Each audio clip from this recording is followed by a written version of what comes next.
ખેડૂતોના મોઢામાં આવેલા કોળીઓ છીનવાઈ ગયો છે। સુરેન્દ્રનગરમાં તલને વ્યાપક નુકસાન થયું છે, ત્યારે લીલો ચારો શાકભાજીના વાવેતરને પણ નુકસાન નીપજ્યું છે। તો વાત કરીએ તો ખેડૂતોના જીવ તાળવે ચોંટ્યા છે। ખેડૂતોની મહેનત પર પાણી ફરી વળ્યું છે।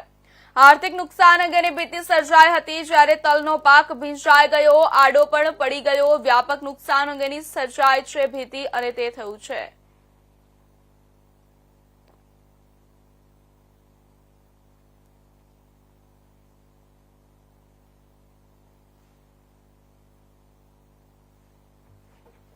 વાવાઝોડું કમોસમી આવ્યું છે અને વરસાદ પડ્યો છે।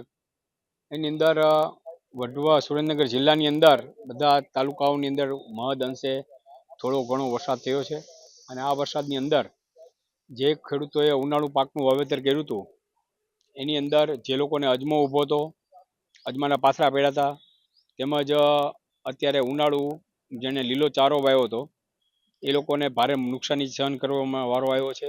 એ સિવાય જે લોકોએ તલનું વાવેતર કર્યું હતું ઉનાળુ, એ લોકોને પણ આડા પડી ગયા તલ અને ફાલ ખરી ગયો છે। અને જે લોકોએ તલ વાઢીને મૂક્યા હતા અને જે લોકોને ખેરવવાના હતા અને બળવા જેના ઉગડી ગયા હતા, એની અંદર પાણી પેસી જતા એ જે તલ છે એ કાળા પડી જશે અને એકદમ બગડી જશે। એટલે એનો ઉતારો પણ હાવ ઓછો આવશે ને ભાવ પણ ઓછા આવશે, એ પણ એની મુશ્કેલી છે। એટલે પૈડા ઉપર પાટું થઈ છે।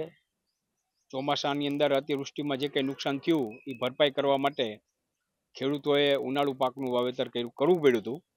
અને એ ઉનાળુ પાક બચે અને લગભગ મોઢામાં કોળિયો આવ્યો હતો એ પ્રકારે પરિસ્થિતિ હતી, ત્યાં કુદરતે પૈડા ઉપર પાટું થઈ અને આ વાવાઝોડું આવ્યું છે। હજી 4-5 દિવસ આ માવઠાની આગાહી છે, એમાં પણ ખેડૂતોને મોટી નુકસાની ન જાય એ ભગવાનને અમે બધા પ્રાર્થના કરી છે।